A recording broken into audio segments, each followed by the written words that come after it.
Hello, my name is Christy, and I'm going to be talking to you today about hunting white-tailed deer. A little history about white-tailed deer: they have been hunted for over 10,000 years. The people who have hunted them has used them as meat, clothing, different type of materials, hide, as well as making tools out of them. Hunters who end up purchasing a license actually helps the wildlife conservation. Hunting is an outside sport. When hunting in Florida, there are different zones and different types of places. Depending on which zone you plan on hunting in, depends on the time of year you can hunt. So most of the time, the seasons start from September through to March. There are many different types of weapons that you can use during hunting, and including in those different seasons is the times that you can use them, like a bow and arrow, a pistol, and a rifle. There are many different supplies that you can take with you or wear while hunting. Number one would be camouflage. You want to be able to camouflage yourself in the trees so the deer don't see you. But make sure you wear your orange vest or hat or both.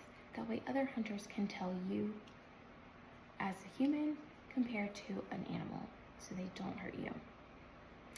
Camouflage paint, a lot of people like to use that as well. Your choice of weapon, and snacks, water, bug spray, just different kinds of things like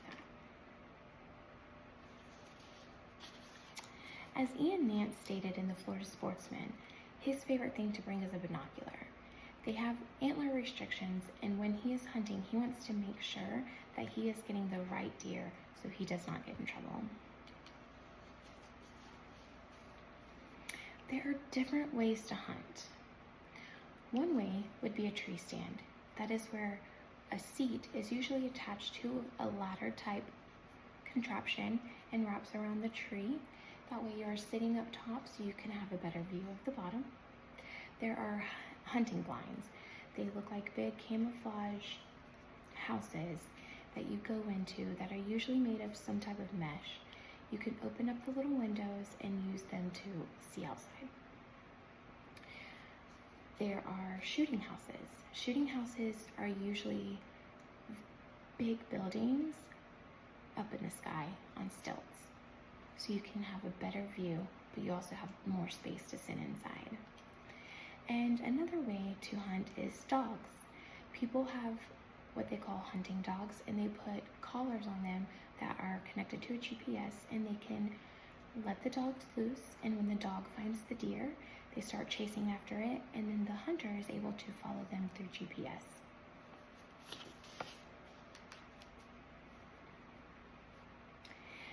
There are many different reasons to hunt. Like I said before, one of the reasons is food. You can make lots of different things out of deer meat, like hamburger, sausage, bacon.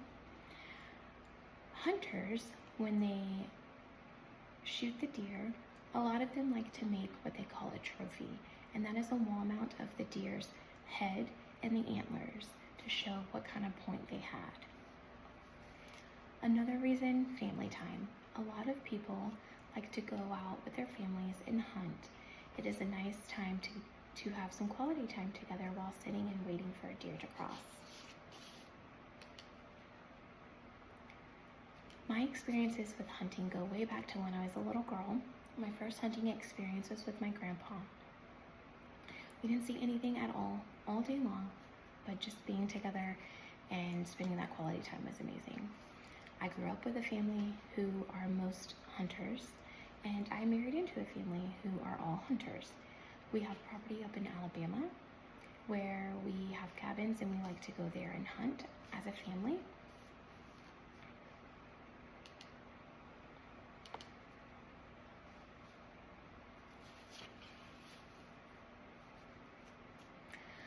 Whether you've been hunting or you've never been, to me, I think everyone should at least try it at least once. It's a nice time to spend time with your family or have some quiet time by yourself. Also, to know the food that you've prepared actually came from something that you've hunted is pretty cool too. Thank you.